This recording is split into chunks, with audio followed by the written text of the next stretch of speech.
On July 7, 1946, the XF-11 was scheduled for its maiden flight, with Howard Hughes at the controls. After years of political and economic negotiations with the government and military, the businessman had finally managed to take his reconnaissance aircraft airborne. However, once in the air, Hughes, always one to push the envelope, threw caution to the wind and soared the XF-11 to new heights, testing both the aircraft's limits and his own capabilities. As the flight stretched on, the cameras ran out of film. Then, disaster struck. Suddenly, the XF-11 began to yaw hard to the right, and for all his experience, Hughes found himself in a terrifying situation beyond his control. The aircraft kept losing critical altitude as Hughes attempted to reach the golf course of the Los Angeles Country Club. The innovative engineering of the XF-11 and Hughes' unparalleled ambition would be put to the test like never before.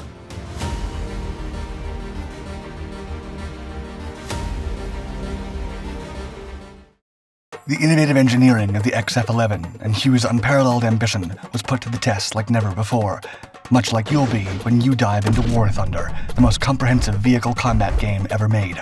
There, every move you make could mean the difference between victory and defeat. In War Thunder, you can push the boundaries of more than 2,000 tanks, planes, helicopters, and ships. Each vehicle is incredibly detailed and modeled down to their individual components. We mean it when we say the game is hyper-realistic. Even vehicle damage models are not just about hitting the enemy, it's where and how you strike that counts. It's an incredible game that combines tactics and strategy into an immersive, adrenaline-filled experience that offers intense PvP battle for all levels of play. Use our link in the description below to start playing War Thunder for free on PC, PlayStation, or Xbox right now. If you register on PC with our link, you'll receive a large free bonus pack featuring premium vehicles, a premium account, boosters, and so much more. Sensationalism. As one of the most innovative entrepreneurs of his time, Howard Hughes was always looking to push boundaries and set new records. Soon after he set a global circumnavigation speed record in a Lockheed 14, Hughes embarked on a new project that would be shrouded in mystery for years to come. In 1937, Hughes poured his energy and resources into designing a cutting-edge twin-engine, twin-boom aircraft resembling the iconic Lockheed P-38 Lightning. To this day, not much is known about the early days of the D-2's development. Hughes Aircraft and its corporate successors have kept the archives under wraps. After the outbreak of World War II, airspace around the world was restricted, and it became challenging to procure aircraft parts without government approval. As a result, Hughes decided to offer his aircraft to the U.S. military instead. Hence, he proposed to the United States Army Air Corps, or USAAC, that his D-2 could be used as a pursuit-type airplane and requested procurement, and later went as far as to claim that Lockheed had stolen his design, which turned out to be unfounded. Nevertheless, the tycoon was determined to materialize his vision, and as he later recounted, quote, "I decided to design and build from the ground up, and with my own money, an entirely new airplane, which would be so sensational in its performance that the Army would have to accept it." Shifting gears. The DX-2 was built in secrecy at the Hughes Culver City, California factory, with Glenn Odekirk providing engineering inputs, a fact that would terribly annoy USAAC officials. The airframe was primarily made of Duramold plywood. This material was aerodynamic and helped alleviate the metal shortage during the war effort. Regrettably, the plywood proved challenging to work with, and the USAAC had reservations about it not being sturdy enough. Initially, the DX-2 was intended to have a tailwheel, but the landing gear was later changed to a tricycle configuration. The main undercarriage units were designed to retract rearwards into the twin booms, while the nose wheel would retract rearwards and rotate 90 degrees to lie flat in the small central fuselage. The power plant was supposed to include a pair of innovative Wright R2160 Tornado 42-cylinder liquid-cooled radial engines, but difficulties in obtaining them led to the substitution of proven Pratt & Whitney R2800s. When Hughes denied Material Command access to the plant, the secrecy further alienated USAAC officers. Although the USAAC had requested information about the project's progress, they did not enter a formal contract until 1944. The finished DX-2 resembled a scaled-up P-38 Lightning, but promised better performance on paper. The USAAC repeatedly compared it to the Lockheed XP-58 Chain Lightning, but the DX-2 lacked both the maneuverability of a fighter and the payload capacity of a bomber or attack aircraft, leaving the USAAC uncertain about how to use it. The model was submitted as a convoy protector, convoy destroyer, pursuit airplane, fighter, and light bombardment type. The project was called D2, D3, D5, and XP-73, among others. The different names reflected difficulties during the development and the aircraft shifting mission emphasis, which settled its fate. After only a few hops, the considerable design problems could no longer be obviated, and design efforts were redirected to the F-11. No shame.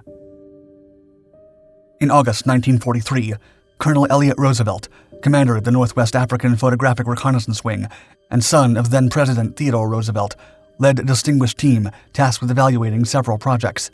But when he met with Hughes and his team, the colonel couldn't help but be swept off his feet by their glamorous world. They spared no expense to impress him, and on August 20th, Roosevelt submitted a glowing recommendation of the D-2 with photographic reconnaissance modifications to Air Force General Henry Hap Arnold. Roosevelt went as far as to claim that a small number of these planes could win the war within 6 months, a recommendation that Elliott shared with his father, the president.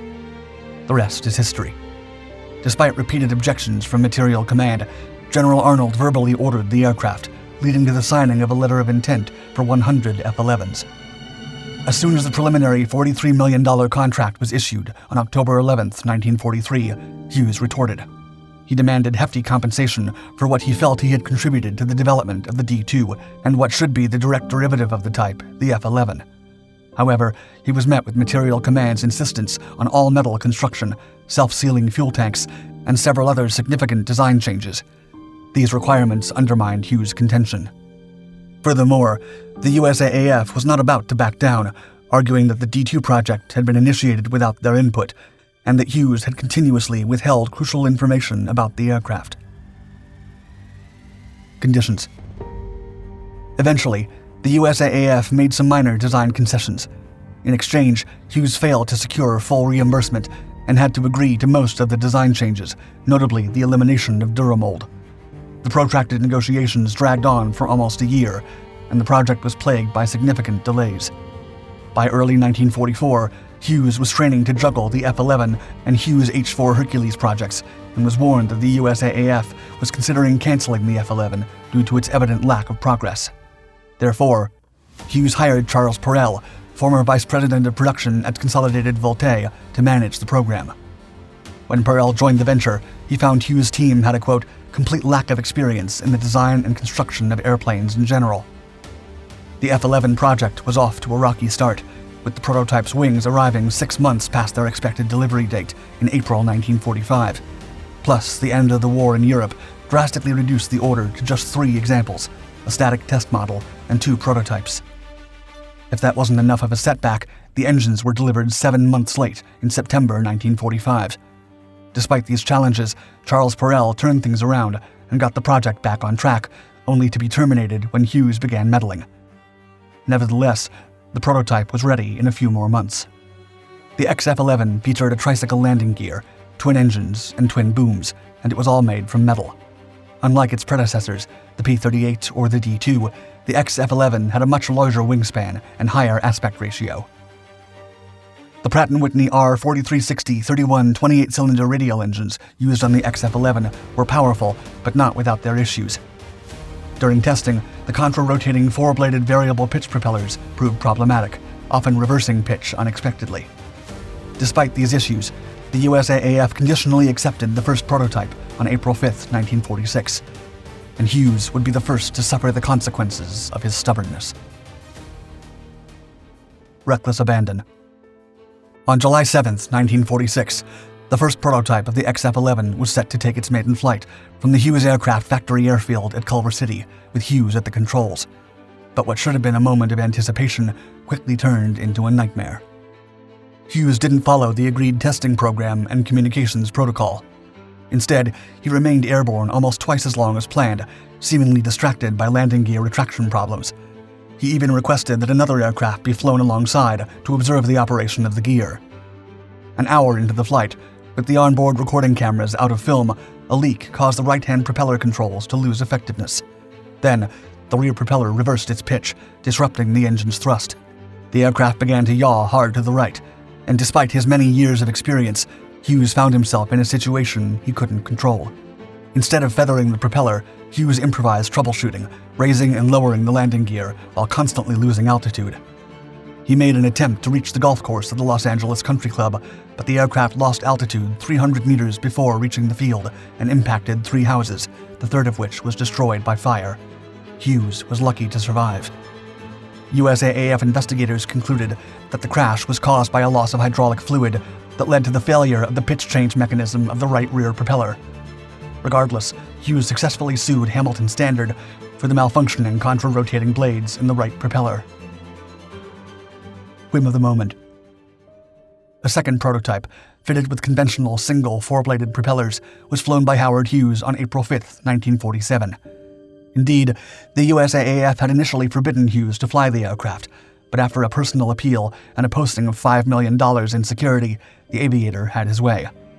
Yet the aircraft was trucked to Muroc Dry Lake to avoid the risk of another crash in a populated area. This time, the test flight was uneventful, and the aircraft was found to be stable and controllable at high speed. However, the ailerons were ineffective at low altitudes, indicating a lack of low-speed stability. Notably, the type was inferior to the Republic XF-12, the RB-50 Superfortress, and the Northrop F-15 Reporter, which had similar capabilities but were available at a much lower cost. The XF-11 was redesignated as the XR-11 in July 1948, following the creation of the United States Air Force as a separate service in September 1947. The surviving prototype underwent operational suitability testing and was used as a ground maintenance trainer for a while. In the end, the whim was that the F-11 program cost the federal government over $14 million. Thanks for watching. By starting your War Thunder journey using our link, you're not just stepping into a world of thrilling vehicle combat, you're also supporting our channel. So, ready to dive into history, challenge your technical skills, and support us? Click that link, and let's conquer the skies, seas, and land together in War Thunder.